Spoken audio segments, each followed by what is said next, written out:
मग बाबासाहेबांचं नाव आहे जो संविधानाला कारणीभूत आहे त्याला तुम्ही संपवायला निघाले. पालकमंत्र्यांची फार मोठी चूक आहे मॅडम, माफी मागणार नाही, पण पालकमंत्र्यांनी उपद्रवात घ्यावी.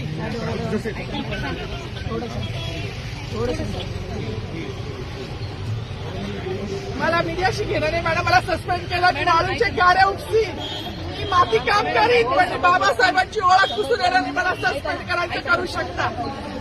मॅडम बाबासाहेबाला संपवायचं काम करायचं नाही. 26 जानेवारी 15 ऑगस्टमध्ये मी नाही मानत, पण लोकशाही मॅडम तुम्ही सुद्धा संविधानामुळे आहात, पालकमंत्री सुद्धा पालकमंत्री संविधानामुळे आहे. कोणताही जाती नाही, सगळी समानता दिली आहे. बाबासाहेबांचं नाव आता तरी भाषणात येईल, मग तरी भाषणात येईल. ज्या लोक संविधानाला लोकशाहीला कारणीभूत त्यांची नावं वारंवार घेतली गेली.